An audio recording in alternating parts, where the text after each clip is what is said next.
Hey everybody, welcome to Polytech, the show where policy meets technology and conversations move beyond just the hype. I am Dale Gibler, your host, and I have with me Matthew Newman, our co-host. And today we're joined by one of Florida's most recognized and passionate public servants, Representative Anna Eskamani. Welcome to the show. Thanks so much for having me. No worries. I know that you're a very busy person, and we wanted to get you on because I know there's a lot of things going on in Florida right now that we kind of wanted to discuss with you. I want to kind of get a little bit of your background first about why you got into politics, right? Because we all get into service oriented like this to help out our communities, but what drove you to sort of get into this? For sure. I mean, again, thanks so much for the invitation. I'm born and raised in Orlando as a daughter of working class immigrants, and my parents sacrificed a lot for their children to have an opportunity at achieving their wildest dreams. And like so many immigrant families, there were a lot of barriers to be able to fulfill those aspirations. And my parents worked multiple jobs to make ends meet, and despite all of their hard work and labor, still never got a fair shot in achieving economic prosperity. And as a kid, you don't really understand why, but then as you get older, you better understand how broken a lot of our systems are and how intentionally broken they are Yeah. to make it harder for families to have that sense of long-term independence and security. Of course, like so many families, there's a lot of triumphs and tragedies. And in my case, my mom was diagnosed with colon cancer when I was about 9 years old, and she passed away when I was 13. And so she's a motivator for me and my commitment to service because she was one of the most selfless people that you would ever meet. And I was her caregiver during that time. And to lose your mom at such a young age, it's a grief that stays with you for life. Yeah. But it also is a source of energy to say, well, how am I going to honor her life? How am I going to model the life that she should have had? And so I embrace that empath that she is, that selflessness, and am very committed to uplifting families like mine. And so when I eventually got to college, I had the benefit of a really amazing government teacher in high school, Mr. Norris, who inspired me to want to be more civically engaged. And so when I got to college, I just started volunteering with different campus organizations. I started as eventually became a political science major, got really involved in issues that impact women and girls, and reproductive freedom became my part of my origin story. But even before getting involved in abortion rights and working on Planned Parenthood on my college campus, I was working on issues like saving PBS, organizing around student debt issues, protecting bright futures. And then eventually, when I graduated, I started working at my local Planned Parenthood affiliate and became the senior director of public affairs and communications across 22 counties, managing a team of six and taking care of more than 40,000 patients and going to the Capitol as an advocate, bringing my patients with me to share their personal experiences. And of course, that gave me a deep perspective on the legislature, and it motivated me to say, you know what, a lot of these lawmakers are super unqualified, and why don't I consider running one day? And then, Trump's first I have a election was list. It's so true because I've been yeah, involved with politics, and when I interview people, there's a realization that yeah, they're just not qualified to do the job as we know these days, right? Sorry, I didn't mean to yeah. It's interrupt you on that. No, you're good. I mean, the bar has been lowered dramatically. And so, but I mean, arguably, I think the bars started in the legislature. I mean, you just have a lot of folks who are there because their dads were politicians, because they just have lots of money. It's not really a merit-based experience. And so when That seems Trump to be won a the lot of first Florida's time, issues, actually. right. Well, that's the irony is you have politicians who preach about merit, but none of them practice that. It's old crony capitalism. It's giving contracts to their friends and so Yeah, forth. But yeah, I mean, ultimately, Trump's first election was a catalyst for me to say, you know what, the Democratic yeah, Party is also flailing. Like the people are disenchanted by the Democratic Party. Why is that? How can we change that? And I decided to do my Absolutely. part to fix it from the inside. And that led me to run for office, flip my seat from red to blue. And I've been elected now for almost 8 years, have won four back-to-back elections. It doesn't get congratulations any on that. easier. Doesn't get any easier, but Yeah. the work continues to be very important to me. Yeah. What would you tell? I mean, because I feel that there needs to be an influx of really fresh, talented, motivated, heartfelt individuals in office that are thinking of their constituents and the people first before anything else that exists. What would be your suggestion for people who are thinking of getting into politics? And I'd like to see a lot of the younger generation start moving into those. Yeah, I mean, I think the challenge we have with getting more folks engaged in politics is that a lot of folks are apathetic and have disconnected because they feel like it is so broken. Which I really can't shame someone for feeling that way because that's how they want you to feel. But I think it's really important for those of us, especially those of us who are younger and in public office, to really be that source of motivation, inspiration for young folks to get plugged in and to realize that the system isn't going to work if you choose not to participate. But if each one of us participated and influenced the outcome, it would be very, very different. And so the first step really is to understand how these systems work and don't work. You know, there's a lot of great energy on the internet, but what I have found is that a lot of folks don't understand the fundamentals of government in the context of the jurisdictions. I can't tell you how many folks will tag me or reach out to me about a federal issue and not realizing that I'm a state representative and that, you know, my jurisdiction is more state oriented. Yeah. A lot of folks don't even know they have a state representative. I actually was speaking to a constituent, and this was actually an elder. So she's lived in Florida, you know, most of her life. And I asked her who her state representative was, and she said District 10. And I said, "Oh no, that's your member of Congress. You know, who's your state representative?" And I can't tell you how many times I have that exact conversation with someone because folks have more Right. knowledge of Congress, but not enough knowledge of the state reps. And so I take a responsibility in educating folks because I can't just complain about it and, you know, expect people just to know. So I take it upon myself to really train folks on the layers of government. Who is your rep? How does a bill become a law in the legislature? How do you get plugged into this local government? Because ultimately, that's the government closest to the people. It's one that impacts your life more than anyone else, and I want to make sure folks understand that. Yeah, and I think that's a valid point because I hear the same thing too. Things that are happening out of control of the state level are falling on the representatives, and when the voting comes along, people are holding that against them when they really have no control over that at all. With that said, I wanted to ask you really, what are the challenges you're seeing operating in a red state? When I worked for the state party for the Florida Democratic Party, we always talked about flipping it, you know, and we missed that bounds so many different times for many different Right. reasons. But how do you find it? Not only like running for office with this battle, right? But also after it's done, how are you working with those that are on the opposite side without clashing as we see today and actually getting things done? Yeah. I mean, the clashing is Right. never If you don't going to mind, I'd stop. like to add. Yeah. Sorry, I would like to add a little bit to his question, if you will.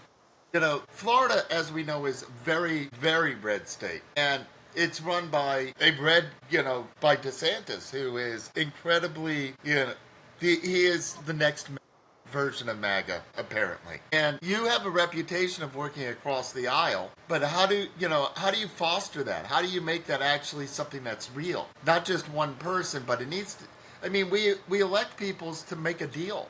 That's your job, is to go make a deal, so we don't have to. How do you make that a more regular thing in office? So a few thoughts, right? I mean, one is that you need to be able to build bridges when you can, but also hold people and corporations accountable when you must. So you really have to do both, which is a challenge. But I think it really just comes down to mutual respect. What I take a lot of pride in is treating others with respect, even if I disagree vehemently with you. It's about engaging in the power of debate. It's believing that people can change and evolve over time if you give them the space to evolve. And really also not taking things too personal. Like, I mean, I just got an email from someone upset about someone that I endorsed, right? Because we have very competitive city elections coming up, and folks are picking their side. So somebody sent me an email. It was very, it was a long email about why they're upset with my endorsement. I appreciate that email, and I'm going to respond back in a respectful way.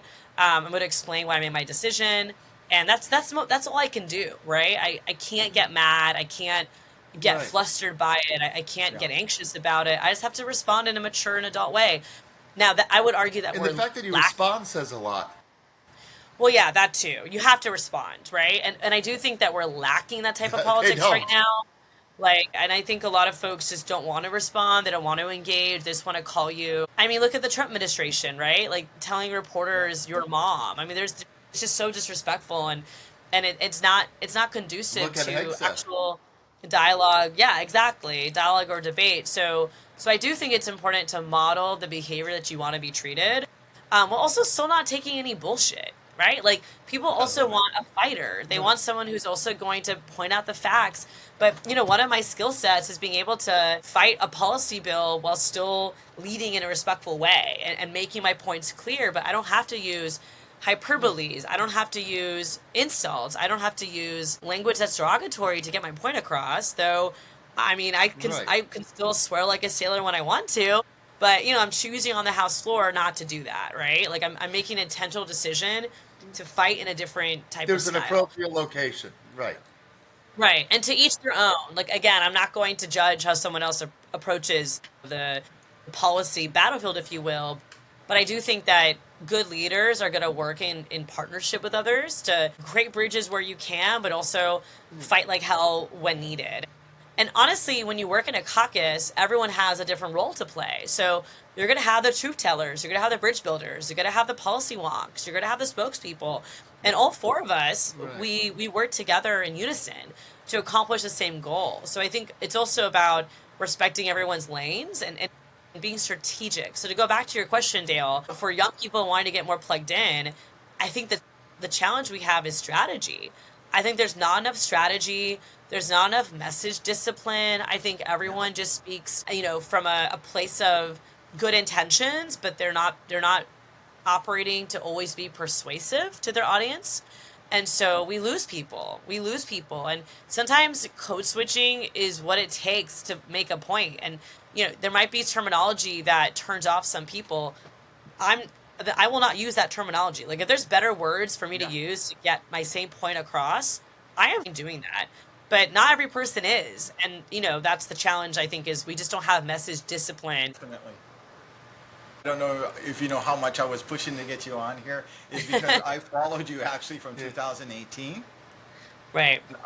The reason I followed your career in politics is because I felt like you were the most consistent in what you offered and what you said and how you delivered it. And I want to mention, because I think this is a really great thing, is you have your PhD in public affairs, which is Right. amazing, along with all of your other achievements. And if we listen to you talk, you can reach across so many different spectrums.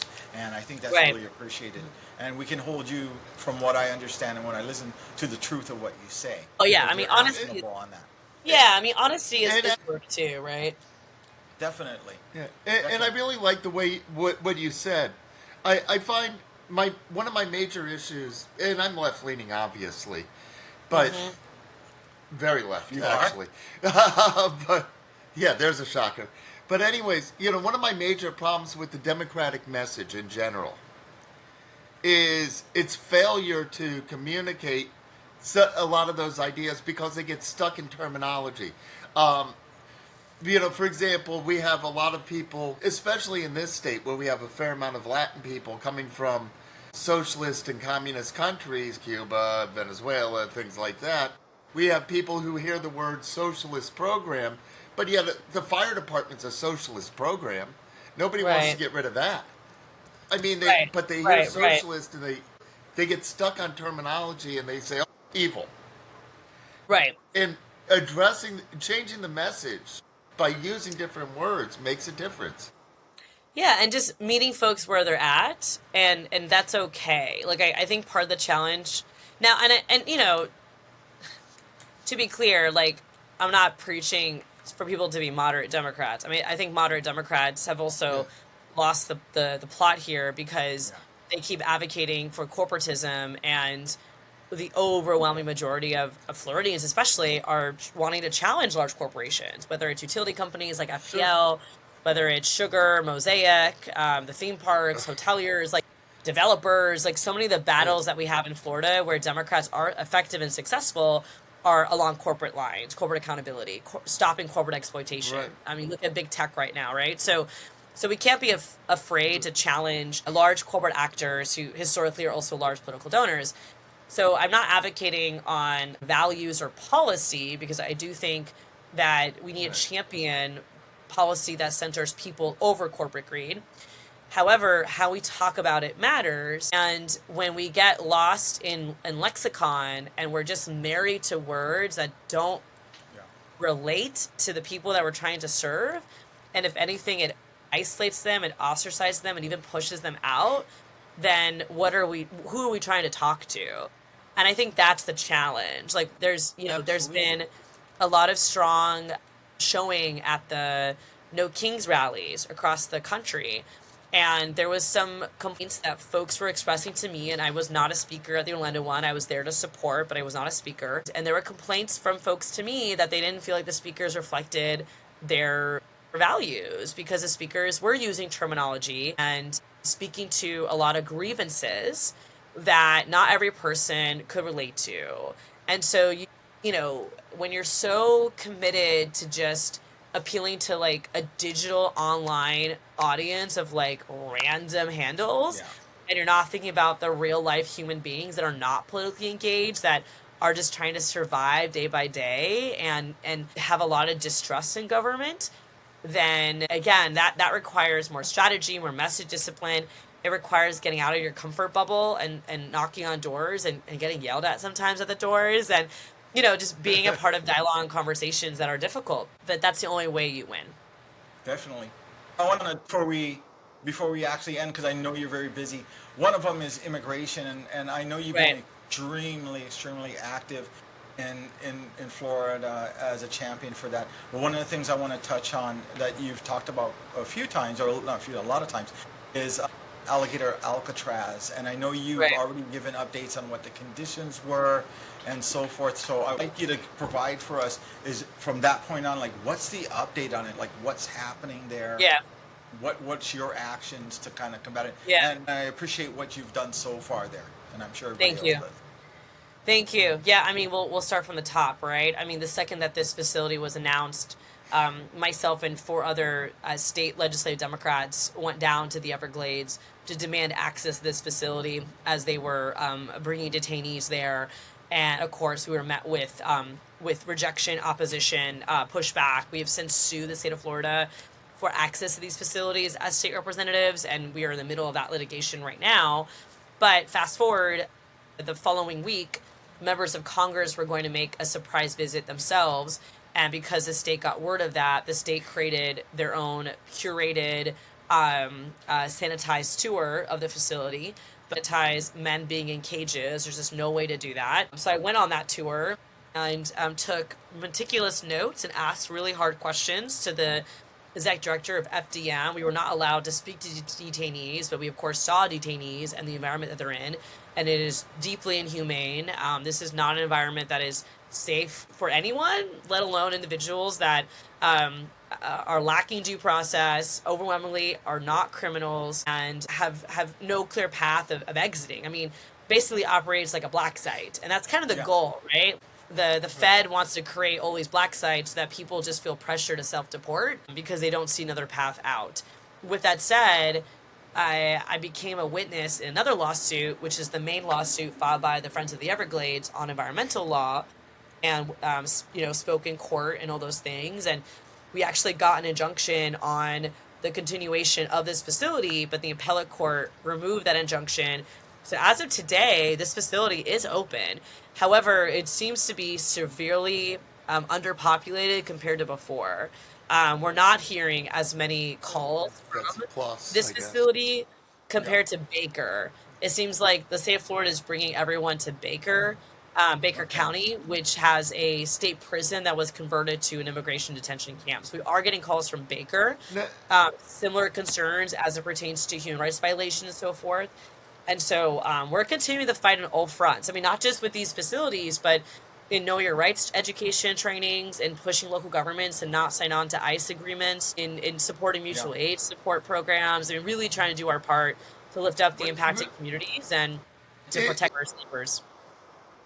Alligator Alcatraz is currently run by Florida's FEMA, right? By the Florida Department of Emergency Management, yes. Which is why we are demanding access, because it's technically a state facility. Now, of course, the state of Florida also tried to weaponize that in court by saying because they're a state facility, they don't have to follow federal environmental law, which is known as Right. NEPA, the National Environmental Policy Act. The first judge disagreed with that, but the second appellate court said that because Florida had not applied for reimbursement, it was still a state facility, so they don't have to follow federal law. But what the court didn't know, which was on purpose, was that Florida had applied for reimbursements and intentionally did not tell the court that. So another lawsuit has been filed on that point. So there's about Is Florida six going to get any active. reimbursements? This the federal government has provided reimbursements. Yes, yeah. They have. So Okay. yes, they have. I mean, they've given ICE everything they want, right? Like the Yeah. sign-on bonuses. I mean, they've just Right. they, It's just the amazing the the amount salary of effort thing. they're putting. yeah. I mean, the federal government is spending more money on immigration enforcement, like billions of dollars more than they are on workers' rights, like enforcing worker protections. Right. Like it's a very gross Hey, contrast. And it's God amazing forbid we're you in a need health shutdown. care, And but they'll throw you out of the country and give you money to Right, go. yeah.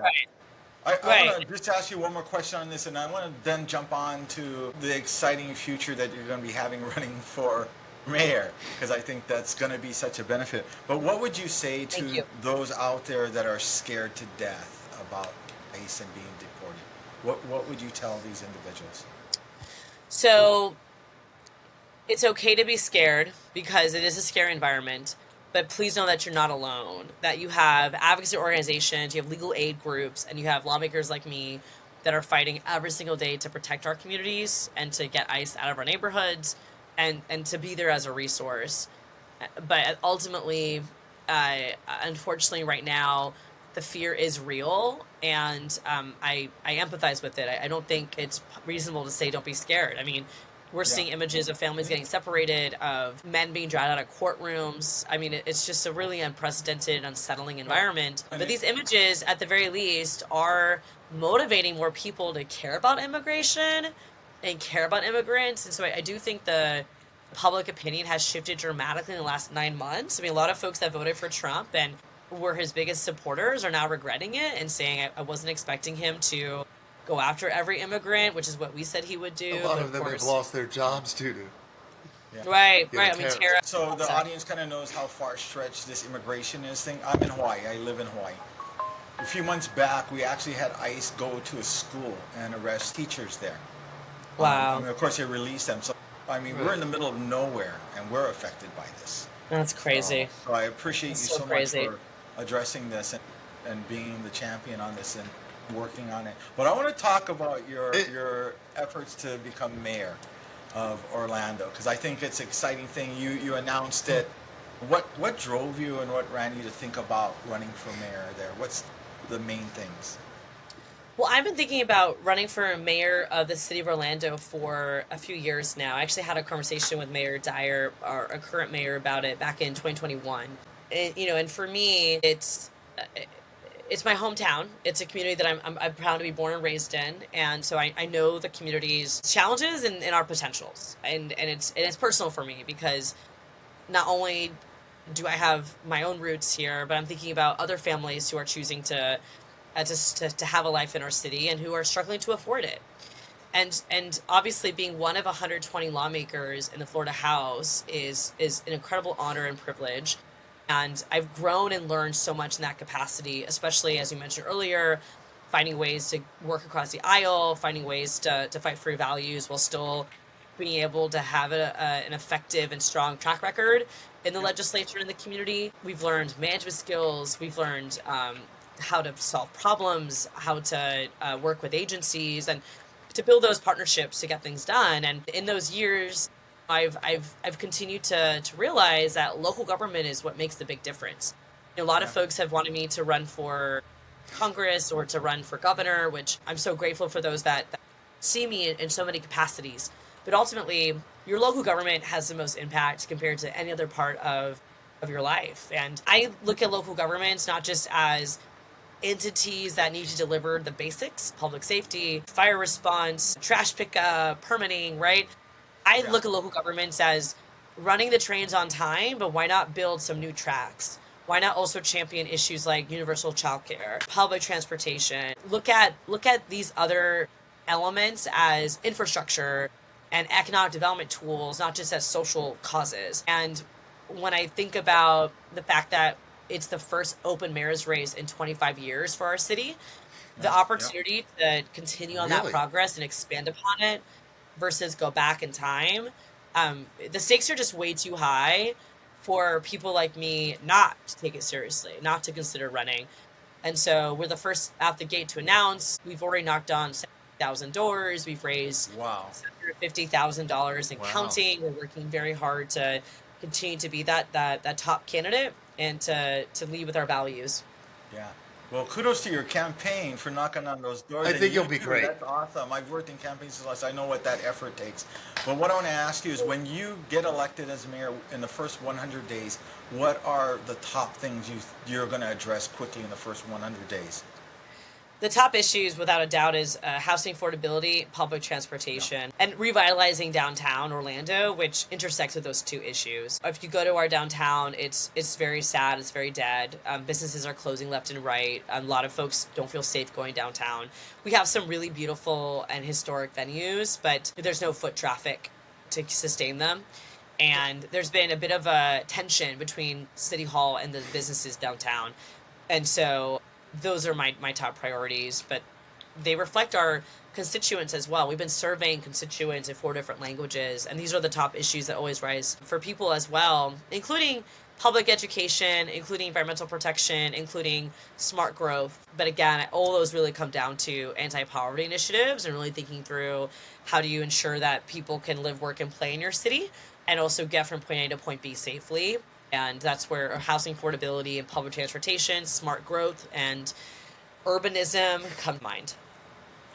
Nice. I think we just have one more question for you, and Now, I know you're very busy, so I'm going to let you go and run your campaign and get things done in Florida. Matt, you want to give the last question?